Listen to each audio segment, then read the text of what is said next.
Bonjour à tous et bienvenue ce matin. On est heureux de passer ce moment ensemble. J'espère que vous avez passé une bonne semaine. Ce matin, nous aurons un peu de nouveauté puisque c'est Fred qui va nous conduire dans la louange et il sera accompagné de Nina. Quant à moi, je vous dis à tout de suite après ce moment de louange. Bonjour, bienvenue. On est heureux de se retrouver pour vous conduire dans la louange au travers de deux chants avec Nina au violon. Bonjour. Voilà, ce premier chant qui nous dit « Acclamez Dieu, gens du monde entier ». Dieu habite, il siège au milieu des louanges de son peuple ce matin. Peut-être que vous êtes dans votre canapé, on ne se voit pas, mais sentez-vous libre, vous pouvez vous lever et acclamer Dieu ensemble. On acclame Dieu ensemble ce matin, gens du monde entier. Acclamez Dieu, gens du monde entier, et célébrez son nom glorieux. Honorez-le par vos louanges, dites à votre Dieu. Tu es grand, grand et glorieux, grand et glorieux. Nous t'honorons par nos louanges, tu es notre Dieu. Acclamez Dieu, gens du monde entier, et célébrez son nom glorieux. Honorez-le par vos louanges, dites à votre Dieu. Tu es roi, fort et redoutable, nous t'honorons par nos louanges, tu es notre Dieu. Acclamez Dieu, acclamez Dieu, gens du monde entier, et célébrez son nom glorieux. Honorez-le par vos louanges, dites à votre Dieu. Ta puissance, brise tous nos liens, nous t'honorons par nos louanges, tu es notre Dieu. Acclamez Dieu, gens du monde entier, et célébrez son nom glorieux. Honorez-le par vos louanges, dites à votre Dieu. Tes louanges éclatent dans nos cœurs, nous t'honorons par nos louanges, tu es notre Dieu. Amen. Le second chant qu'on veut prendre avec vous, c'est ton amour, ta puissance, ta présence dans ma vie.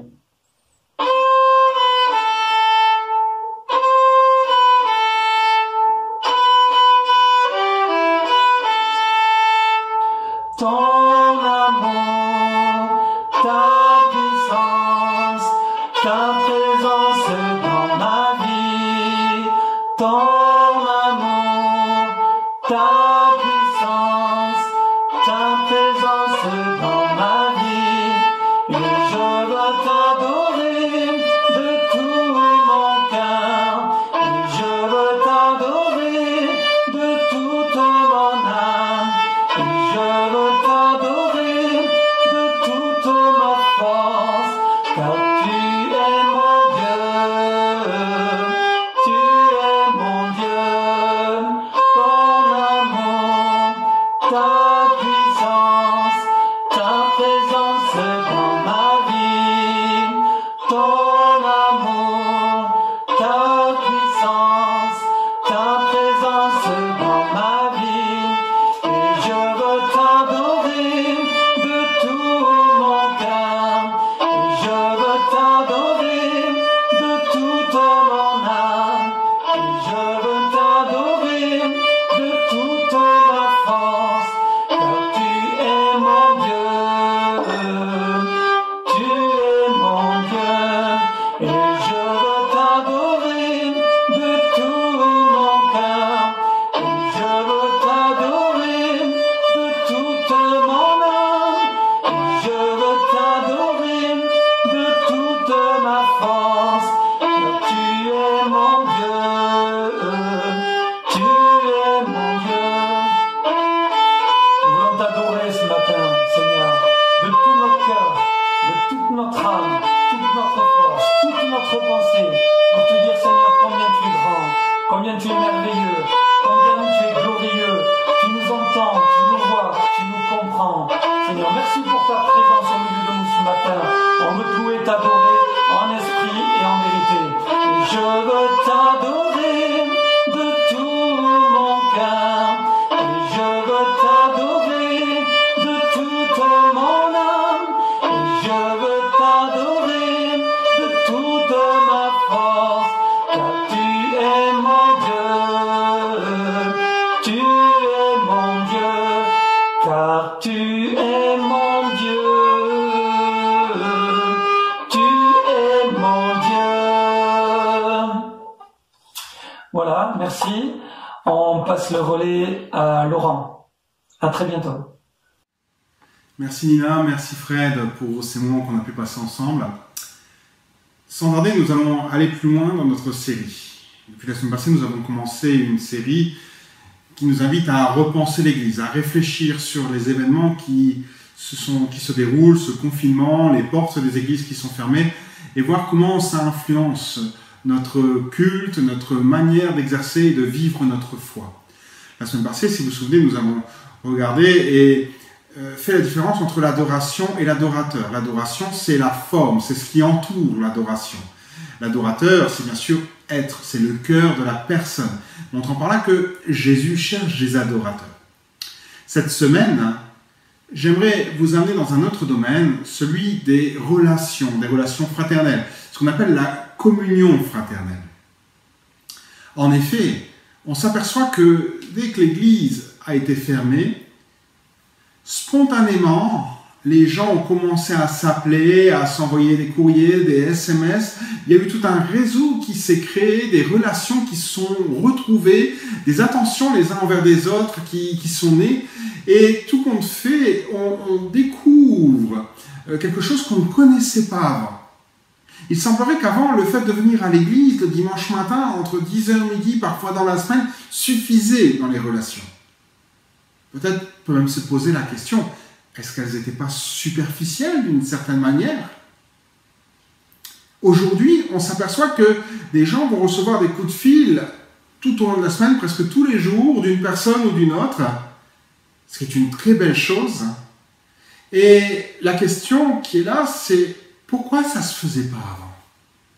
Qu'est-ce qui nous empêchait de le faire avant? Pourquoi, tout compte fait, le fait que notre église soit fermée fait qu'aujourd'hui, on est en envie de garder contact les uns avec les autres et qu'on n'en éprouvait peut-être pas tant le besoin avant. Donc, en effet, dans cette dimension-là, j'aimerais aller plus loin avec vous. J'aimerais découvrir ce que Jésus dit par rapport à ces relations et l'amour qu'on doit avoir les uns envers les autres.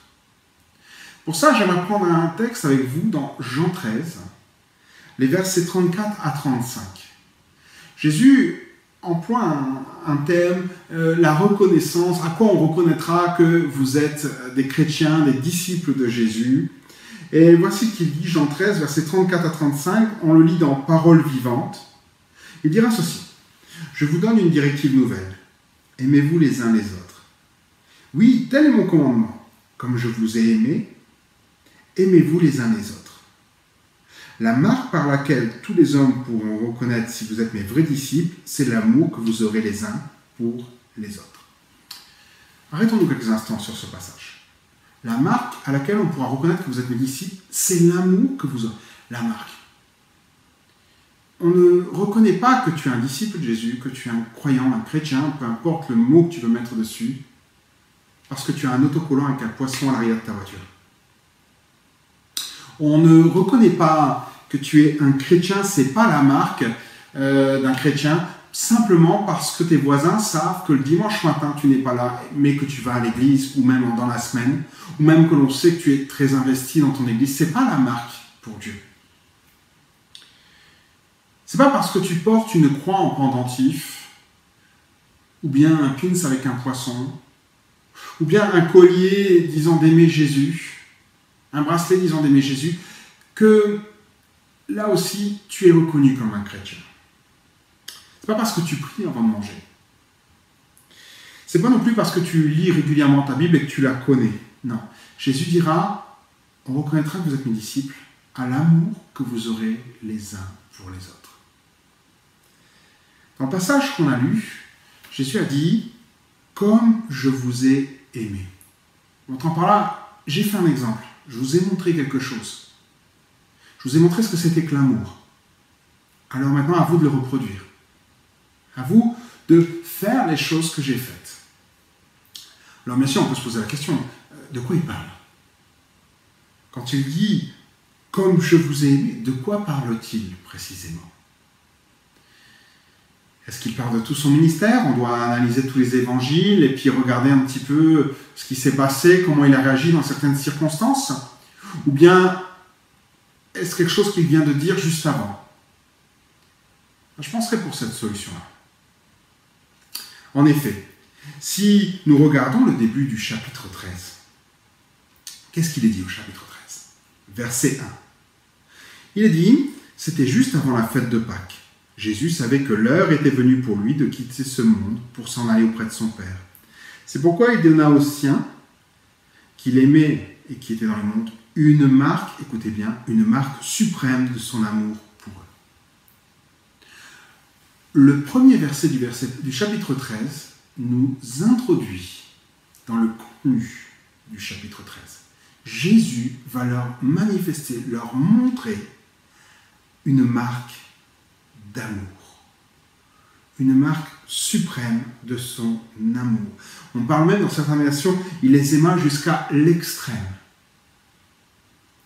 En effet, lorsque nous regardons le chapitre 13, nous apercevons que le chapitre 13, il y a deux événements avant ce que nous venons de citer.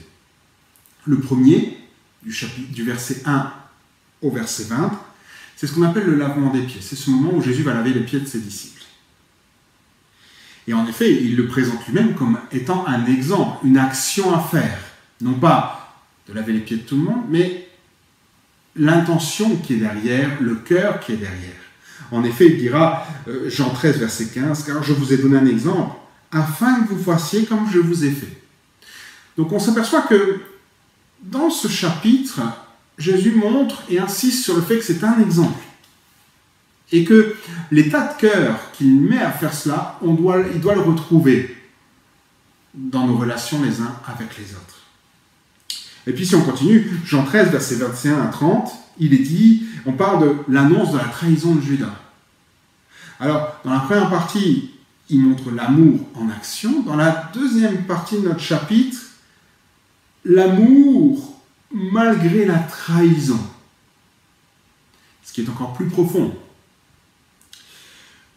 Comme je vous ai aimé, aimez-vous les uns les autres. Alors, regardons ensemble comment vivre et manifester cet amour autour de nous. Comprenons déjà que pourquoi Jésus lave les pieds de ses disciples et pourquoi ce n'est pas utile aujourd'hui. À l'époque de Jésus, les gens marchaient dans des espèces de sandalettes, les chemins étaient poussiéreux, boueux, ou tout ce qu'on peut imaginer, et bien sûr, les pieds étaient sales parce qu'il n'y avait pas de protection sur les pieds. Et la coutume voulait que quand on recevait un invité, on lui lavait les pieds. Voilà, simplement cette coutume qui est là et ce que Jésus va mettre en pratique. Paul dira à Timothée, 1 Timothée chapitre 5 verset 10, en parlant des veuves qui sont assistées par l'Église, il dira ceci, qu'elles soient recommandables par de bonnes œuvres, ayant élevé des enfants, exercé l'hospitalité, lavé les pieds des saints, secouru les malheureux, pratiqué toute espèce de bonnes œuvres. Donc ce n'est pas quelque chose d'isolé, ce que Jésus va faire. C'est quelque chose qui est courant et qu'on fait. C'est de la bienséance qu'on fait. C'est du respect de l'autre que l'on fait. C'est un peu comme quand vous arrivez chez quelqu'un, vous êtes invité chez quelqu'un, la personne qui vous invite, la première chose qu'elle va faire, c'est vous demander vos manteaux. Afin que vous puissiez enlever les manteaux, elle va les mettre sur un lit, sur un porte-manteau, bref, elle va les mettre dans un endroit. Voilà, c'est simplement de la bienséance, c'est de montrer que vous êtes accueilli par la personne. Si la personne ne vous demandait pas vos manteaux, vous pourriez vous poser beaucoup de questions. Du style, est-ce qu'on est vraiment désiré? On doit les garder parce qu'on ne va pas rester longtemps? On va pas... Voilà. Là, c'est le même principe. C'est le même principe. Une chose qui me frappe dans ce passage du lavement des pieds se situe au verset 2. Le verset 2 commence ainsi. Pendant le souper. Et on voit, à partir du verset 4, qu'il se leva de table, ôta ses vêtements et prit le linge dont il se... Voilà. pendant le souper, comprenez bien la scène. Les disciples sont montés, personne n'a lavé les pieds de personne.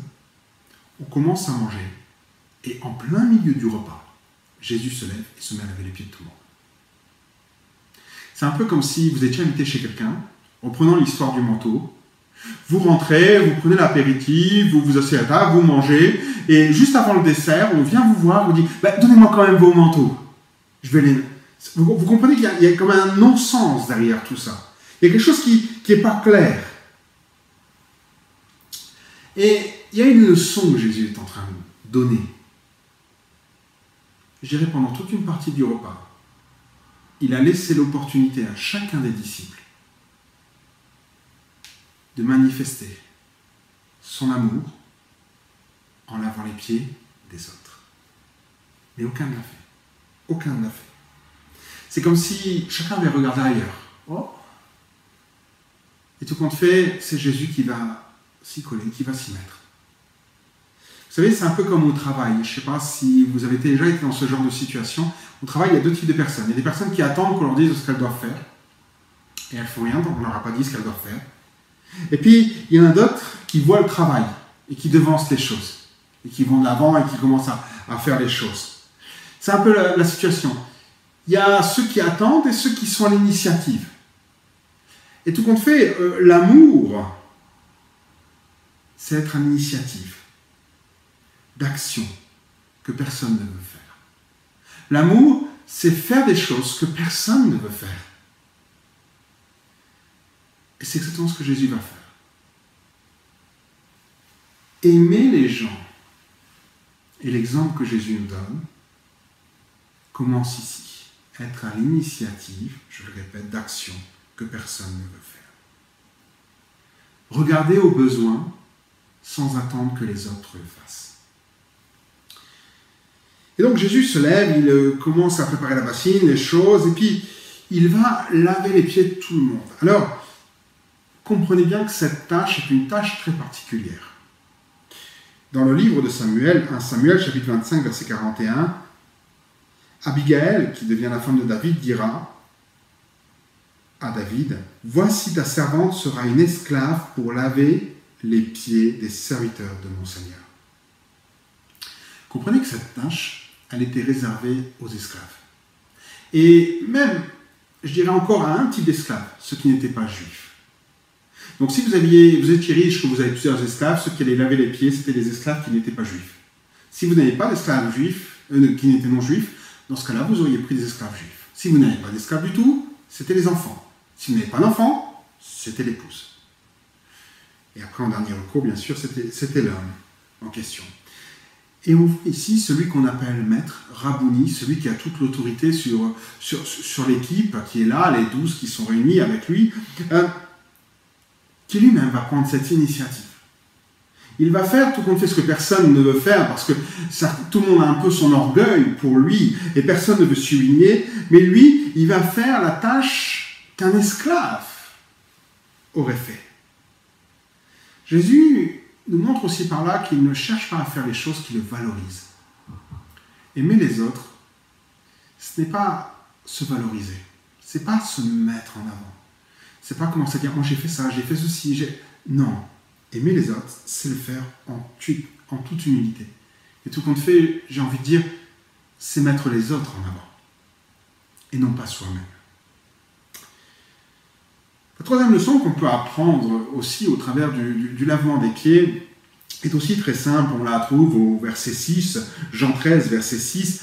Lorsque Jésus arrive et puis à la personne de Pierre, on connaît Pierre, on sait qu'il pose toujours les questions que tout le monde se pose, mais que personne n'ose dire, et qu'il a une manière d'exprimer les choses où il se met des fois dans des situations très délicates.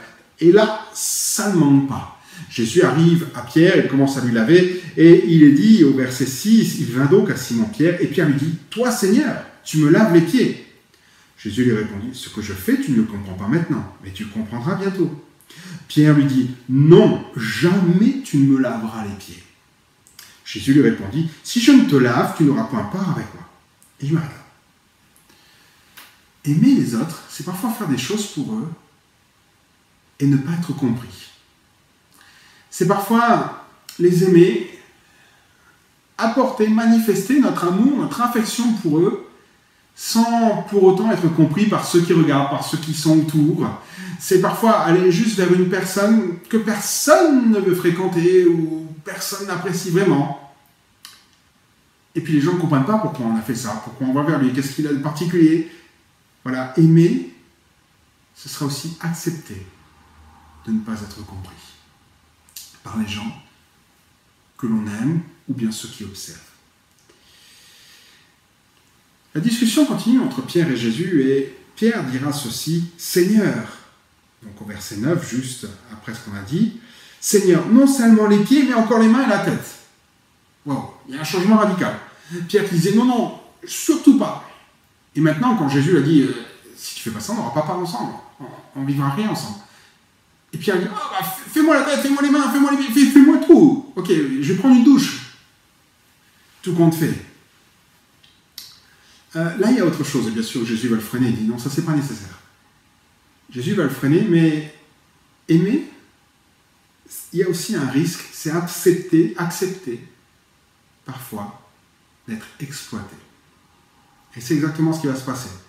Tout compte fait, non, je veux pas. Maintenant, oh, j'en veux plus encore. Je veux plus. Bon, c'est vrai qu'il faut savoir dire non, il faut savoir mettre des limites, mais il faut savoir reconnaître aussi que parfois, les gens vont chercher à nous exploiter. C'est encore une leçon que l'on découvre au travers de cette sainte scène, de ce lavement des pieds. Aimer, c'est aussi ne pas faire de distinction. Imaginez-vous juste un instant. Jésus se lève, il prend sa bassine, il prend le linge pour essuyer, et puis voilà, il commence. Alors, le premier qui est à côté de lui, c'est Jean. Jean, c'est quelqu'un de bien. Jésus dira, Jean se présente comme le disciple que Jésus aimait. Donc, allez, c'est pas un problème de faire des choses pour les gens qu'on aime. C'est naturel et ça nous fait plaisir aussi, tout compte fait. Voilà. Puis après, on passe à André. André, bah, il est gentil. Il est gentil. Bon, il a quand même les pieds qui sont abîmés, c'est un peu ragoûtant de la... Bon, allez, on va le faire, après tout. Voilà, une notion de sacrifice, on y va. Puis après, il passe à Jacques. Jacques, c'est autre chose. Jacques, ouais. Jacques, il transpire des pieds. Puis il y a l'odeur qui va avec. Et... Bon, allez, on retient un peu sa respiration. On y va. C'est peut-être un peu... Bon, on y va, allez. Ok. Puis il arrive à Philippe. Mince, j'avais oublié. Et Philippe, tout à l'heure, avant de venir, il est marché dans une crotte de chameau. Et allez, ça sent pas très bon, quoi. Bon, allez, là aussi, on se bouche le nez, on y va. Puis il arrive à Pierre. Ah. Bon, mais Pierre, à chaque fois que je fais quelque chose pour lui, il y a toujours quelque chose à dire. Il veut toujours dire quelque chose, rajouter. Oh là là, c'est... Voilà, je ne sais pas si vous voyez un petit peu, vous connaissez des gens comme ça, qui ont toujours quelque chose à rajouter. Alors, il passe à Barthélemy. Barthélemy, c'est un profiteur.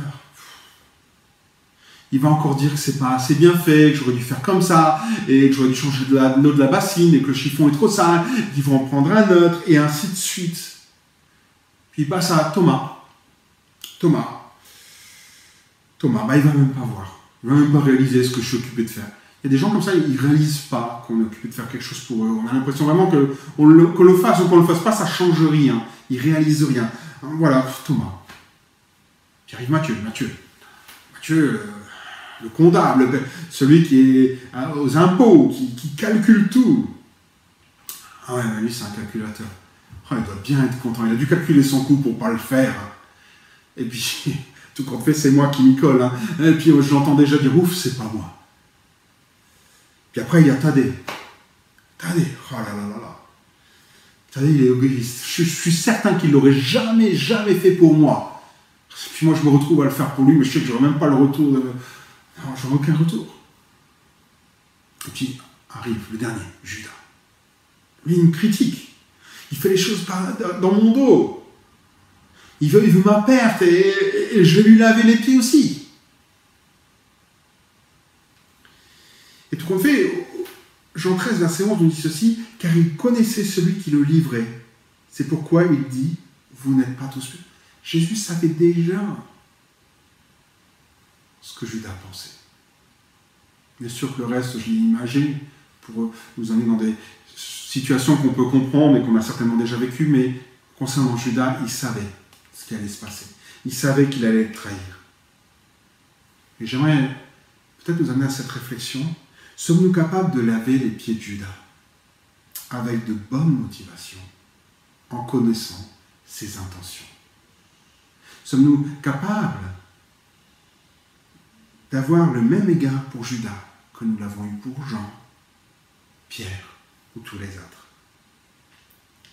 Parce que aimer, c'est pas faire de distinction. Même si on est en face de quelqu'un qui a quelques caractéristiques à notre égard de Judas. Aimer, ça va même plus loin. Aimer, c'est aimer en toutes circonstances. Jean 13, verset 21, il est dit ceci, Jésus fut troublé en son esprit. Et il dit expressément, en vérité, je vous le dis, l'un de vous me livrera. Jésus est troublé,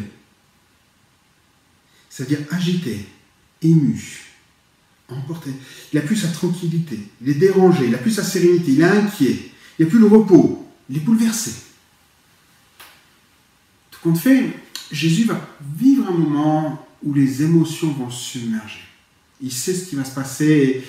Je ne sais pas si c'est l'angoisse de ce qui va se passer ou bien le fait qu'il soit trahi par quelqu'un qui lui est proche. Mais tout compte fait, il donne la réponse tout de suite après. Je vous l'ai dit, l'un de vous me livrera. C'est ça qui le trouble. Jésus est troublé. Et quand on est troublé, c'est bien aussi d'exprimer pourquoi. Il faut que les gens le comprennent entre nous. Alors il explique pourquoi. Mais en aucune manière, Jésus ne laisse ses émotions influencer son attitude. Il ne laisse pas ce trouble, ce manque de paix, influencer son attitude. Parfois, on peut être en colère. Parfois, on peut être inquiet. D'autres fois, on peut être joyeux. D'autres fois, on peut être triste. Surpris, même dégoûté. Mais restons toujours au contrôle de notre comportement. Ne laissons pas nos émotions décider de l'attitude que nous devons adopter. Pourquoi ? Parce que le vrai disciple de Jésus, il aime dans ses relations, quelles qu'elles soient. Une autre chose, très rapidement, que je voudrais aborder avec vous, c'est un terme qui revient régulièrement dans notre passage. Relisons-le ensemble. Jean 13, versets 34 à 35. Je vous donne une directive nouvelle, aimez-vous. Et regardez le terme qui est là. Les uns les autres. Ce terme va revenir 3 fois sur nos 2 versets. Oui, tel est mon commandement. Comme je vous ai aimé, aimez-vous les uns les autres. La marque par laquelle tous les hommes pourront reconnaître que si vous êtes mes vrais disciples, c'est l'amour que vous aurez les uns pour les autres. Les uns les autres c'est un terme qui sous-entend une réciprocité. C'est pas juste dans un sens. Je veux qu'on m'aime, ou je vais tout donner et rien recevoir. Il y a une notion de réciprocité les uns les autres. Un jour, on a fait une enquête dans une église et on a demandé aux personnes qui étaient arrivées dans cette église pourquoi avez-vous rejoint cette église ? Et 93% des nouvelles personnes qui étaient là ont répondu ceci. Je l'ai rejointe à cause du pasteur. D'accord ? Alors la question qui a suivi dans l'enquête, c'est et si le pasteur partirait ? Est-ce que vous partirez aussi ? 93% ont répondu non. Alors bien sûr, la question qui suit et qu'on se demande tous, c'est pourquoi vous ne partirez pas ? Et les gens ont répondu parce que je me suis fait des amis ici. L'Église, c'est plus qu'un cadre où on se croise, on se dit bonjour, on se connaît superficiellement. C'est un endroit où, au travers des relations fraternelles qu'on peut avoir, on crée des liens et j'aime dire des amitiés. C'est ça qui fait la force de l'Église. C'est des gens de différents âges, de différentes cultures, différents endroits, de différents milieux sociaux qui sont capables de créer des amitiés là où dans la vie de tous les jours, ils ne se seraient même pas regardés. C'est ça l'Église. Maintenant, à contrario, dans un autre sondage, on a demandé à un ensemble de personnes qui avaient quitté l'Église, pourquoi ont-elles quitté l'Église? Et 75% de ces personnes-là ont répondu, j'ai eu le sentiment que personne ne se préoccupait de savoir si j'étais là ou non. Elles étaient en droit de recevoir de l'amour, parce que c'est ce que Jésus nous enseigne. Elles étaient en droit de recevoir de l'affection, de l'attention, et elles ne l'ont pas ressenti. À tort ou à raison, on ne va pas rentrer dans ce débat, mais toujours est-il que les gens sont en droit de vouloir de l'amour quand ils viennent à l'Église. Pourquoi? Parce que c'est la marque du disciple de Jésus. C'est notre communion fraternelle. Elle ne doit pas, et je le rappelle, dépendre d'horaires de réunion, de moments où on peut se rassembler ensemble. Elle dépasse les cadres de nos murs. Elle se fait la semaine, elle se fait au travers de diverses actions, de diverses choses qu'on veut faire. Alors, je ne vais pas être beaucoup plus long, je voudrais conclure avec vous. Cette période où le bâtiment est fermé est l'occasion aussi de construire des relations. Et surtout, de les garder. Construisons des nouvelles choses et gardons-les. Comme je vous ai aimé, disait Jésus. Rappelons-nous de ce moment où il a lavé les pieds des disciples, et même de Judas. Rappelons-nous que quand il dit ça, il utilise cette expression les uns les autres, montrant que ça doit venir de partout. Qu'on va tous apporter de l'amour les uns aux autres. Et c'est vrai que c'est le défi pour chaque croyant. Parce que Jésus nous a dit que nous reconnaîtrons un arbre à ses fruits, et que tout bon arbre porte de bons fruits. Et vous reconnaîtrez mes disciples à l'amour qu'ils auront les uns pour les autres. Voilà la véritable Église. Celle qui ne se limite pas à des créneaux horaires ou à un bâtiment, mais celle qui est capable de rester unie dans la pensée, dans l'affection, dans la communion fraternelle. Voilà comment la reconnaître. Je finirai sur ce verset, Jean 13, verset 17. Jésus a dit, « Si vous savez ces choses, vous êtes heureux, pourvu que vous les pratiquiez. » Dieu bénit ses serviteurs, non pas à cause de ce qu'ils savent. Il ne suffit pas de le connaître, il ne suffit pas de le savoir. Merci, c'est bien, je l'ai entendu, c'est génial, c'était super. Et ça s'arrête là? Non. Il bénit ses serviteurs à cause de ce qu'ils font de leur connaissance. Ils savent ces choses, alors ils les mettent en pratique. Et c'est là qu'ils trouvent leur joie et leur plein épanouissement. Permettez-moi de prier quelques instants avec vous et que nous puissions prier ensemble et demander à Seigneur, fortifie, intensifie la relation qu'on peut avoir les uns les autres. Et s'il y a des choses qui sont compliquées parfois dans nos relations, aide-nous à passer par-dessus comme Jésus l'a fait. Seigneur, nous nous tournons vers toi ce matin, désirant, Seigneur, nous laisser envahir de ta présence, désirant laisser ton Saint-Esprit nous toucher, nous accompagner, nous fortifier et nous encourager. Nous voulons aller plus loin dans nos relations fraternelles. Nous voulons grandir dans cette dimension. Nous voulons aimer, Seigneur mon Dieu, ceux qui nous entourent. Comme toi-même, tu as aimé les disciples et tu l'as manifesté au travers du lavage des pieds. Alors Seigneur, oui, manifeste ta présence dans nos vies et aide-nous à développer cette relation. Seigneur, aujourd'hui notre défi, Seigneur, c'est que tout ce que nous mettons en place aujourd'hui, tous ces coups de téléphone, ces bonnes résolutions, puissent rester, continuer, perdurer. Parce que Seigneur, nous croyons que c'est ce qui fait aussi le lien, la solidité, mais surtout ce qui fait la caractéristique de ton Église. Merci parce que tu vas nous accompagner, Seigneur, et tu vas faire que chacun d'entre nous, nous n'attendions pas spécialement de recevoir de l'amour ou une marque d'attention, mais que nous soyons tous des gens qui en ont à donner autour de nous. Sois béni, Seigneur. Nous tournons vers toi, Seigneur, et te remercions pour ce que tu vas faire. Au nom de ton Fils Jésus. Amen. Voilà, ces moments touchent à leur fin. Merci d'avoir passé ces moments avec nous. Je vous encourage aussi à vous abonner à notre chaîne YouTube et par là même à activer les notifications en cliquant sur la petite cloche qui est en haut à droite Pour ma part, je vous dis à la semaine prochaine et je vous invite à relever le défi de la communion fraternelle et aller encore plus loin dans ce que vous faites pour les uns et les autres afin que tout le monde puisse voir ce qu'est vraiment l'Église de Jésus. Bonne semaine à tous. À dimanche prochain.